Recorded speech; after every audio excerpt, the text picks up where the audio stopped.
శ్రోతలందరికీ నా నమస్కారం. కథా ప్రయాణానికి స్వాగతం. నేను అనసూయ. ఈ మంగళవారం నాడు మనము జనరల్గా భానుమతి రామకృష్ణ గారి అత్తగారి హాస్య కథలను పరిచయం చేసుకుంటూ వస్తున్నాము. అత్తగారికి బై బై చెప్పేశాం కాబట్టి భానుమతి రామకృష్ణ గారిదే మరొక హాస్య రచనతో మీ ముందుకు వచ్చాం. కథ వివరాల్లోకి వెళ్ళిపోదాం. కథ పేరు చెప్పనే లేదు కదూ, ఫ్యామిలీ కోర్టు. మా ఇంటి నుంచి పక్కన ఉన్న పాత ఇల్లు పడగొట్టి కొత్త ఫ్లాట్స్ కట్టారు ఈ మధ్య. ఆ 3 అంతస్తుల ఫ్లాట్స్ లో గ్రౌండ్ ఫ్లోర్ లో అద్దెకుంటున్న కుటుంబాలు 6.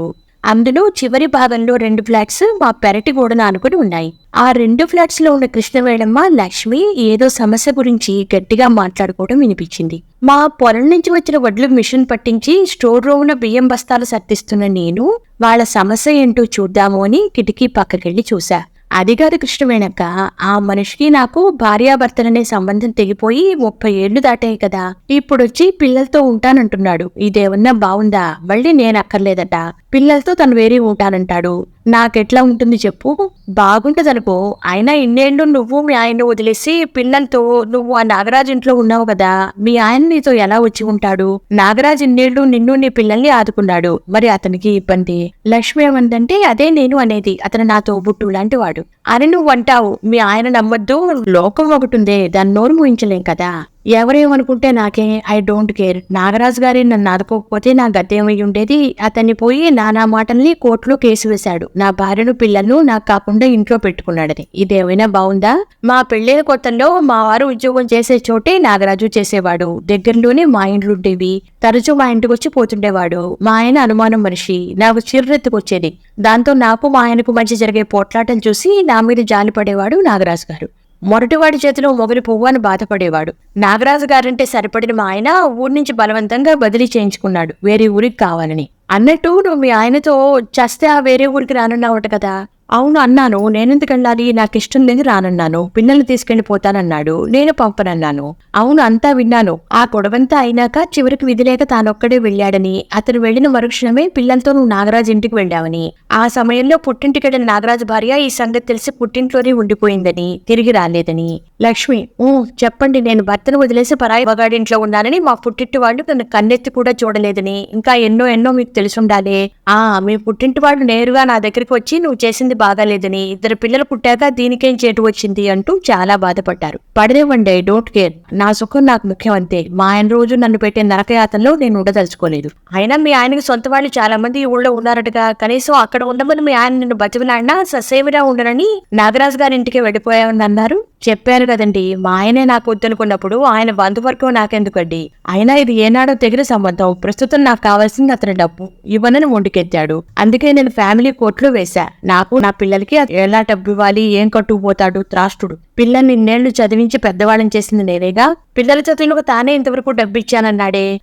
ఇచ్చాడు. బోడి జీతాలు అంతటితో చాలా. తిండి తిప్పలు గుడ్డ గోచి అన్ని నాగరాజు గారేగా చూసింది. ఇన్నేళ్ల తర్వాత మీ ఆయనే నీకు వద్దనుకున్న తర్వాత ఇప్పుడు పోయి ఆ ఫ్యామిలీ కోర్టుకి ఎందుకంటే వెళ్ళడం? నాకు డబ్బు కావాలండి, నేను ఎంతకాలం చూస్తాను, నా వల్ల కాదన్నాడు నాగరాజు. న్యాయమే కదా. నిజమే, 30 ఏళ్ల ముందు ఆదరణ వయసు ముదిరే కొద్దీ తగ్గడం న్యాయమే కదా. అన్నట్టు నీ పిల్లలిద్దరూ ఏదో ఉద్యోగం చేస్తున్నారన్నారే. చేస్తున్నారండి. వాళ్ళ కాళ్ళ మీద వాళ్ళు నిలబడుతున్నారు. అయితే మటుకు భార్య పిల్లలకి ఇవ్వాలనేది అతని ధర్మం కాదండి. ఏది ధర్మమో ఏది కాదు మీ ఇద్దరి విషయంలో అయోమయంగా ఉంది నాగలక్ష్మి. తప్పుగా అనుకోవద్దు. మీ ఆయన మా ఆయన స్నేహితుడు కనుక కొన్ని నా చెవికి వస్తుంటాయి. అసలు నేను అక్కర్లేదని పరాయి వాడింట్లో కాపురం చేస్తున్న దానికి నా డబ్బెందుకండి? నేను ఎందుకు ఇవ్వాలి? నా పిల్లలకి ఇస్తాను నేను సంపాదించిందంతా అంటాడట మీ ఆయన. ఎప్పుడు? అతను పోయాక ఇస్తాడు, అంతేనా? రామరామ, అంత మాట అనుకు లక్ష్మి. అతనికి అసలే ఆరోగ్యం బాగాలేదట.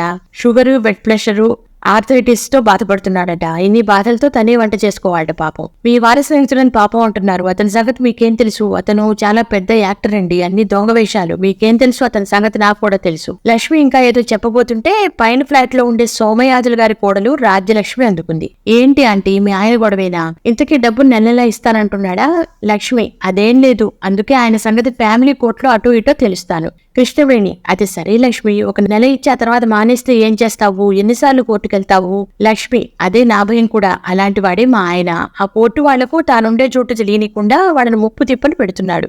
అయినా ఫ్యామిలీ కోర్టులో నా పక్షమే అవుతుంది. అసలు చచ్చినట్టు నాకు డబ్బు ఇచ్చి తీరాలి అంటున్నారు. ఏంటో అంతా కథగా ఉంది. ఫ్యామిలీయే లేని వాళ్ళంతా ఫ్యామిలీ కోర్టుకు ఎందుకు వెళ్తున్నారో అర్థం కావడం లేదు అంటూ కృష్ణవేణమ్మ లోపలికి పోబోతూ ఉంటే సోమయాజులు గారి కోడలు రాజ్యలక్ష్మి ఆపి, కిట్టి ఆంటీ, మీరు నా గొడవ కాస్త విని వెళ్ళండి. ఈ ఫ్యామిలీ కోర్టు అనేది తగాదాలు తీర్చేదేనా, లేకపోతే ఇంకా ఇతర సమస్యలు ఏమైనా సరిచేయగలుగుతుందా? లక్ష్మి, ఎందుకు అడుగుతున్నావు? నీకే సమస్య వచ్చింది. ఏది వచ్చినా ఫ్యామిలీ కోర్టులో చెప్పుకుంటే అడ్వకేట్స్ ఆడవాళ్ళకి న్యాయం చేస్తారు. నీ సమస్య ఏమిటో చెప్పు. రాజ్యలక్ష్మి, ఏం చెప్పమంటారు? నాదొక వింత సమస్య. నేను కంటి నిండా నిద్రపోయి ఎన్నో నెలడైంది. అంటే ఏమైంది? రాజ్యలక్ష్మి, చాచా అదేం కాదు. మా ఆయన పురోహితుడు కదా, రోజంతా ఉడుగులు పెళ్లిళ్ళు ఇంకా ఏవేవో కార్యాలు చేయించి విందు భోజనం ముక్కు వరకు తిని బాగా గురు పెడతాడు, అంతేనా? కాదు, గురుకన్నా భరించచ్చేమో కానీ మా ఆయన రోజు పెళ్లిళ్లకో తద్దినాలకో చదివే ఆ దిక్కుమాలిన మంత్రాలన్నీ అర్ధరాత్రి నిద్రలో గట్టిగా చదువుతుంటే పక్కన పడుకున్న నాకెట్లా నిద్రపడుతుంది? నేను ఎట్లా భరించేది చెప్పండి? అది విన్న నాగలక్ష్మి, కృష్ణవేణి పొట్ట చెక్కలయ్యేట్లు నవ్వుతూ, పోనీ ఒకటి తగిలించకపోయావా అన్నారు. అది చేసా. విసనకరతో ఆయన నెత్తి మీద చచ్చేట్టు బాధా. అందరితోనన్నా ఆపాడా? అబ్బే. ఆ క్షణానికి ఉలికిపడి కళ్ళు తెరిచి, ఓ నువ్వా, మా నాన్నగారు కొట్టారనుకున్నాను అంటూ మరోవైపు తిరిగి పడుకున్న 10 నిమిషాలకు మళ్లీ మంత్రాలు ఆరంభం. ఓం ధ్రువంతేరా, ఓం భరవీ ధ్రువంతేరా బృహస్పతి అంటూ కృష్ణవేణి, నాగలక్ష్మి కడుపు బెట్లు నవ్వడం మొదలుపెట్టారు. కృష్ణవేణి, అవును, నీకు మీ ఆయన మంత్రాలు కంఠస్థమైనట్టున్నాయే. అంతేగా మరి, రోజు రాత్రి నిద్ర లేకుండా దిక్కుమాలిన మంత్రాలు వింటుంటే. అవును, మీ ఆయన నువ్వు విసనకరతో కొడితే అతను వాళ్ళ నాన్న అనుకోవడం ఏమిటి? రాజ్యలక్ష్మి, ఓ అదే, మా ఆయన మా పెళ్లికి మా మామగారి దగ్గర మంత్రాలు నేర్చుకుంటూనే ఉన్నట్ట. ఆయన ఎన్నిసార్లు చెప్పినా మా ఆయనకి మంత్రాలు సరిగ్గా గుర్తుండక పెళ్లి మంత్రాలు తద్దిన మంత్రాలు పెళ్లికి చదివాడట. దాంతో మా మామగారికి విసుగు పుట్టి, రాత్రి వాళ్ళు వల్లిస్తే కానీ నీకు మంత్రాలు సరిగ్గా రావురా మొద్దురా చిప్ప అంటూ రాత్రులు కూడా మా ఆయన నిద్రలేపి 2 గంటలు మంత్రాలు చదివించేవారట. కృష్ణవేణి, అది సంగతి, అట్టా చెప్పు. అయితే మీ ఆయన లాభం లేదు. వాళ్ళ నాన్నగారు రాత్రింబావుళ్ళు మంత్రాలు బట్టి పెట్టించడం వల్లే మంచం మీద కూడా మంత్రాలు చదువుతున్నాడు, అలవాటు ప్రకారం రాత్రుళ్ళు. నవ్వాపుకుంటూ నాగలక్ష్మి అందుకుంది. కష్టమే పాపం, ఎట్లా సంసారం చేస్తుందో. నేనైతే ఎటన్నా పారిపోయి ఉండేదాన్ని. ఆ మంత్రాల మొద్దు మొగుడికి గుడ్ బై చెప్పు అంటూ మరోసారి పక్కపక్క నవ్వింది నాగలక్ష్మి. కృష్ణవేణమ్మ, నీ తెకింపు అందరికీ రాదుగా నాగలక్ష్మి. అది సరే రాజ్యలక్ష్మి, మీ ఆయన నిద్రలో గోనగా మంత్రాలు చదువుతూ ఉంటే నిద్ర లేకుండా వింటూ బాధపడకపోతే వేరే గదిలోకి వెళ్లి పడుకోవచ్చుగా. అప్పుడే నా విషయం అర్థం చేసుకుని నిద్రలో మంత్రాలు చదవటం మాంతాడేమో. రాజ్యలక్ష్మి, అయ్యో అది చేసి చూసా. మా ఇంట్లో మా మరిది కూడా ఉన్నాడుగా, మా మామగారు అనుమానం మనిషి. నాగలక్ష్మి, చచ్చాంపో అన్నట్టు మీ మరిది ఏం చేస్తున్నాడు? రాజ్యలక్ష్మి, పౌరోహిత మంత్రాలు నేర్చుకుంటున్నాడు మా మామగారి దగ్గర. అదేం చెప్పమంటారు? పొద్దుట్లేస్తే అందరూ ఇంటి పనులు వంట పనులు చూసుకుంటూ రేడియో వింటారు, టీవీ చూస్తారు. నాకు ఆ ప్రాప్తం లేదు. ఆ దిక్కుమాల మంత్రాలే నా పాలిటి టీవీ రేడియో. పైగా బిగ్గరగా చదువుతారేమో, విని విని చెవులు చిల్లులు పడిపోతున్నాయి. తెలియకుండా ఆ మంత్రాలు నేను కొనుక్కోవడం మొదలెట్టా అంటూ తాను నవ్వడం మొదలెట్టింది రాజ్యలక్ష్మి, నాగలక్ష్మి కృష్ణవేణితో పాటు. నాగలక్ష్మి, ఇక ఇట్లా కాదు రాజ్యం, నేను చెప్పినట్టు చెయ్యి. దీనికి ఒకటే మార్గం, ఫ్యామిలీ కోర్టులో మొరపెట్టుకో. మీ ఆయనతో విడాకులు నీకు నేనిప్పిస్తా అంటున్న నాగలక్ష్మితో కృష్ణవేణి, చీచి నోరుముయ్, అవేం మాటలు పాపం, పెళ్ళే 6 నెలలు కూడా కాలేదు. శుభం పలకరా అనే సామెతగా ఉందే నువ్వనేది. అదేంటి రాజలక్ష్మి, కళ్ళనీళ్లు పెట్టుకుంటున్నావు? పిచ్చి పిల్ల. నాగలక్ష్మి సంగతి మనకు తెలుసుగా, ఏదో వాగుతుందిలే. చీచి, నీ మొగుడుతో నువ్వు సుఖంగా ఉంటావు, 12 బిడ్డను కంటావు త్వరలో. రాజలక్ష్మి, అవునండి, మీకు చెప్పడానికి సిగ్గుపడ్డా. నాకిప్పుడు 3వ నెల. మా వారు నన్ను కాలు కింద పెట్టనివ్వరు. నేనంటే పాపం ఆయనకు పంచప్రాణాలు. నేను అడగకుండానే అన్నీ తెచ్చి ఇది తిను అది తిను, ఏ పని చేయక వంట మనిషిని పెడతాలే అంటూ నన్ను మరీ శోభని చేసేస్తున్నారు. రాత్రుల నిద్రలో ఆ దిక్కుమాల మంత్రాలు చదవడం ఒక్కటి తప్ప మా ఆయన చాలా మంచివాడండి. నాకు ఆ ఫ్యామిలీ కోర్టులతో పాడు వద్దు.